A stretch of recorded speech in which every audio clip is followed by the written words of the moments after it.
Guys, Kurt from Time Machine Transport. Just want to apologize for yesterday. I just watched that part 3 video for putting in the camshaft, and my neck was hurting because the whole thing was sideways, and I had my phone exactly how I have it now. I don't know if it was just acting weird because it overheated and whatever, so I'm really sorry for the cockeyed video yesterday. So anyways, this is the fourth and final one on the camshaft. So what you're going to need is these 2 studs and the 2 washers. I do have a vice grip on there, yep, for a reason. I'll show you. This is the part number for the 2 studs.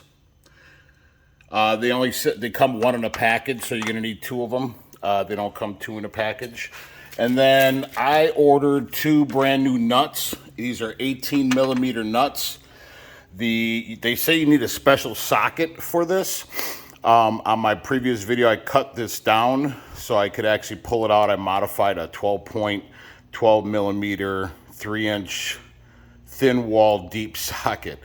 And I'm not going to be able to use that on this because it's too short and I can't find one. You need like a special socket tool, they say.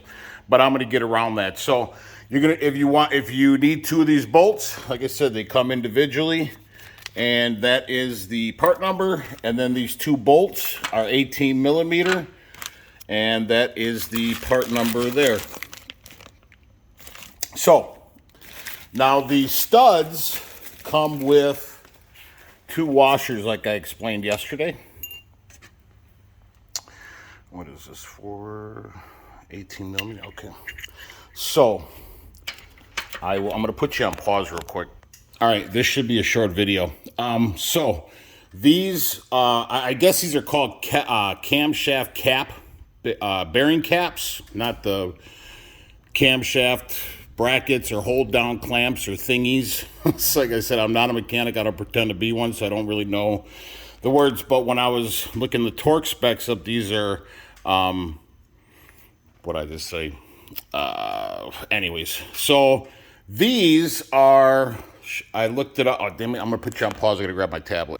All right, so that right there, it says torque all camshaft cap bolts and stud bolts to 93 to 108 foot-pounds. So I went 100. So I already torqued these down to 100. Like I said, that's the specs right there. 93 to 108. This is a Detroit 60 Series N2, if you're not aware, which I'm sure if you're watching this video, you are aware. Now, I'm going to go ahead, this washer,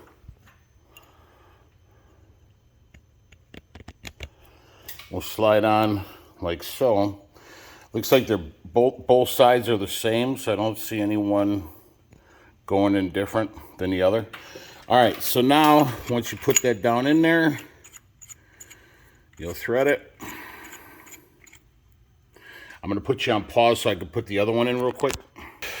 All right, guys, I just realized when I was putting that back stud in that I forgot to put my rear camshaft plate on. It goes on the back of the bearing cap mount or whatever. So I got to go ahead and clean this up after I do this. I'm not going to have you guys, but just if you're putting in this, then you obviously know that you need to do this. But don't forget this. This bolt is a 13 millimeter. But I got to clean this up. It looked like somebody had RTV silicone on it, and I don't know if maybe because that back was leaking. So this is a little concerning. This, before we go into that, so this anaerobic lube that I use, it hasn't even set up yet. It's still a little tacky. I don't know if it's supposed to stay like that, and that's why it's called anaerobic. I don't know, but that's a little concerning because that's what they call for, is anaerobic lube. So I don't know why it's not, but I know when I used gasket maker in the past, and I will use gasket maker on all my front housings on my gear case over there. Yeah, I did paint it. Looks pretty decent. I had to wire brush it. But anyways, so I know when you use gasket maker, they say it cures in 24 hours. I let it cure for 48 to 72 just because I've seen reviews where they say no, it doesn't set up in 24 hours, all this other stuff. So, and then they also, so when I put in this compressor, I used a gasket maker, and what I did was I snugged down all the bolts like super hand tight. Then I let it cure for 72 hours, and then I came in and I torqued it all down to the specs. So they say when you use gasket maker, once you put it on there, you're supposed to let it tack up a little bit, and then you put your part on, and then you just slightly just snug it up. You don't have to tighten it. You just snug it up all the way around.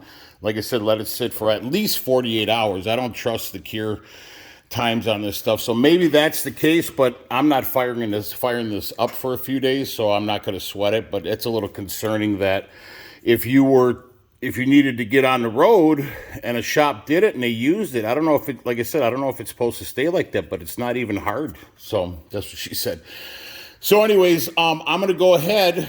I got these threaded down hand tight, and now the plan is, because I don't have the special tool, and you can see where that 12-point fitting down there is supposed to have a special socket to go down in there. So what I did, hold on one second, I'll put you guys on pause. I'm going to grab my my socket off my torque wrench. All right, guys.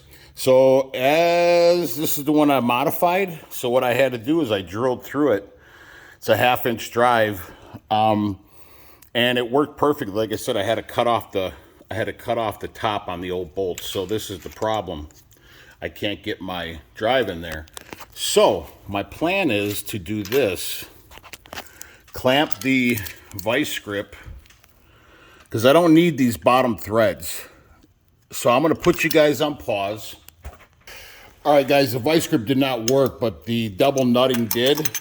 I got it to 100 pounds. So all you have to do is just double it up like that. Take an 18-millimeter wrench, hold the bottom nut down, take your impact and tighten up the top one. Tighten up, damn it, tighten up just like that, and then tighten up the top one. Hold this down as tight as you can. It should work. It worked for the front one. So that's how you do the studs without getting a specialized tool, and it worked. So I am going to go ahead and do the back one.